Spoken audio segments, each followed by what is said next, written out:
বলুন, যে chief secretary জানতো পরিস্থিতিটা কোন রাজ্যে কোন জেলায় কি হলে কি হতে পারে, জলের সংকট হলে কে দেখবে? সব দায়িত্ব নির্বাচন কমিশন আর বিজেপিকে নিতে হবে।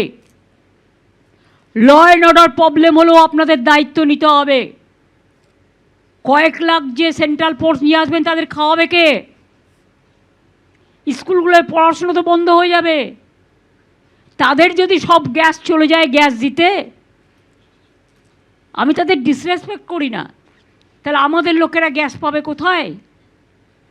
লক্ষ লক্ষ বাইরের লোককে নিয়ে এসে কেন এদের চেঞ্জ করলেন? তার কারণ টাকা সাপ্লাই করবেন এরা, আপনাদের মদত দেবে কেউ কেউ, আম সাপ্লাই করবেন, তাই কারা আপনাকে মদত দেবে? তাই চুনচুনকে লিয়া, আমি প্রাইম মিনিস্টারের কথার উত্তরে বলছি, মাননীয় প্রধানমন্ত্রী, আপনার যদি গণতন্ত্রের প্রতি ভরসা থাকে তাহলে বাংলাকে এভাবে টার্গেট করছেন কেন? আর যত বাংলাকে টার্গেট করবেন বাংলার মানুষ তত প্রত্যাঘাত করবে আপনাদের। মাথায় রাখবেন, সব বাঙালি অফিসারদের বাদ দিয়ে দিয়েছেন, সাথে আমার নন বেঙ্গলি ভাই বোনেরা দক্ষ অফিসার, বিনীত গোয়েলের মতো মানুষকে, পারভিনের মতো মানুষকে, মুরলির মতো মানুষকে, সুনীলের মতো মানুষকে, এরকম অনেক এসপি সহ যারা এলাকায় দুর্গাপুজো শান্তিতে করে, কালী পুজো শান্তিতে করে, ঈদ শান্তিতে করে। কেন দাঙ্গা লাগার কোনো অভিপ্রায় আছে নাকি? ঈদের আগে কেন সরালেন এদের সবাইকে? কাকে চেনে যাদের করাচ্ছেন? তারা যদি ভালো করে কাজ করে আমি ফুল কোঅপারেশন করব, কিন্তু মনে রাখবেন জীবনে অভিজ্ঞতার একটা দাম আছে। একটা টিভি চ্যানেল বা সংবাদ মাধ্যমে যদি এডিটর চলে যায় তাহলে তার কোম্পানিটাকে সাফার করতে হয়। আর আপনারা সুপার পাওয়ার, সুপার এমার্জেন্সি চালু করে গত 4 মাস ধরে গভর্নমেন্টটাকে দখল করে রেখেছেন। তা সত্ত্বেও সৌজন্যতার খাতিরে কিছু বলিনি। সুপ্রিম কোর্টের নির্দেশ থাকা সত্ত্বেও এখনও সাপ্লিমেন্টারি লিস্ট বের করেননি। ট্রিব্যুনাল কবে গঠন হবে? আমরা আশা রাখি বিচার ব্যবস্থা যেটা বলেছেন সেটা অক্ষুণ্ণ থাকবে এবং মানুষের ভোটাধিকার থাকবে।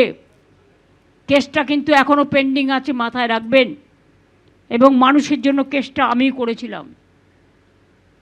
ওদের আরএসএসের কিছু লোক এসছে, আমি তাদের শ্রদ্ধা করি যারা পুরনো আরএসএস। এখনকার যারা এসছে এরা তো 10 স্টার আরএসএস। এরা বসে বসে হরিয়ানা থেকে লোক নিয়ে এসছে, পিক অ্যান্ড চুজ। হরিয়ানাকে সামাল দিতে পারছে? হরিয়ানা থেকে লোক নিয়ে আসছে।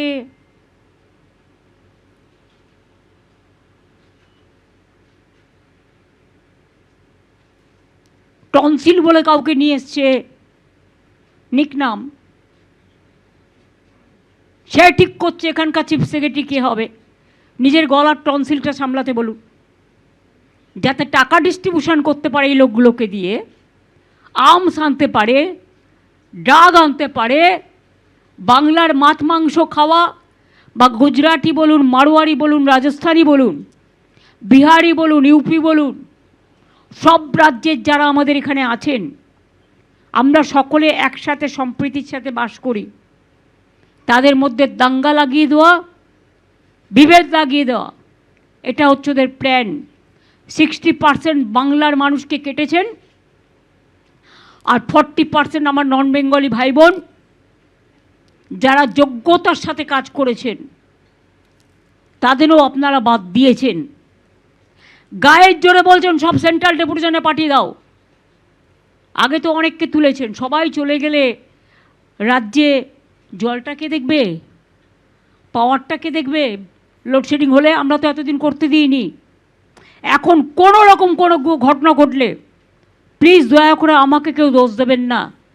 টুটি চিপে ধরবেন বিজেপির রাজনৈতিক টুটি, এবং মেঘের আড়াল থেকে যিনি খেলছেন,